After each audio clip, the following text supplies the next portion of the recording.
Every great institution has a founding story, and it usually involves a broken promise. Hera, goddess of family, was the final piece of Zeus's leadership blueprint, but she refused him.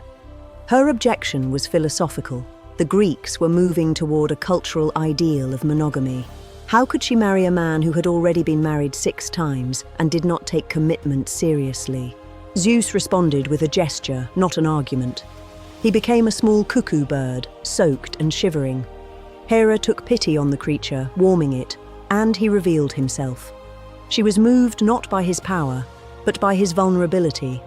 It was a manipulation, yes, but also the most honest thing he had ever done.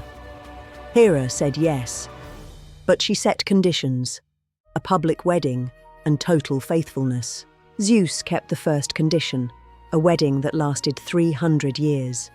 But he broke the others almost immediately.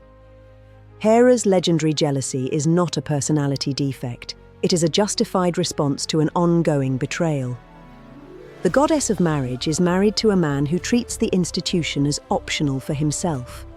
This is a structural problem that manifests in their children. Zeus and Hera had 4 children, each a symbol. Eileithyia represents new life, the moment of birth. A state that cannot ensure its continuation has built nothing that lasts. Hebe represents the energy of youth. Every society is ultimately 1 generation deep. But the story becomes truly complex with their other sons, Hephaestus and Ares. Hephaestus was born lame and cast out of Olympus. He did what the rejected often do. He got very good at something. He became the greatest craftsman in the cosmos, forging unpierceable armor and breathtaking palaces. He sent his mother a gift, a golden throne that locked her in place. He had been thrown away. He owed her nothing. The god of craft had built a trap of patience.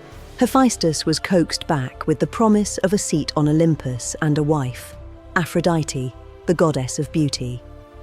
The Greeks read this as a symbol. Craftsmanship aspires toward beauty.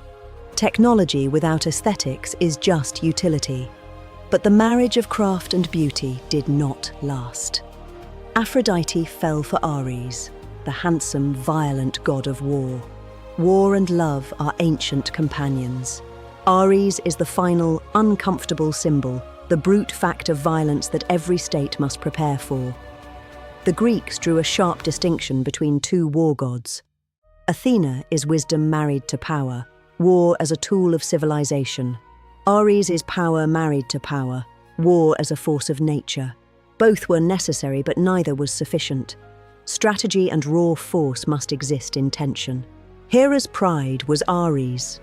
Families produce children whose nature they did not choose, and they must decide what to do with them anyway.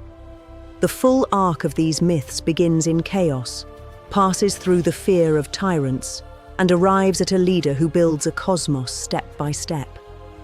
Hera is the keeper of a promise that was broken, a structural tension every society must live with. The Greeks put it in the sky. It was the most honest thing they could do.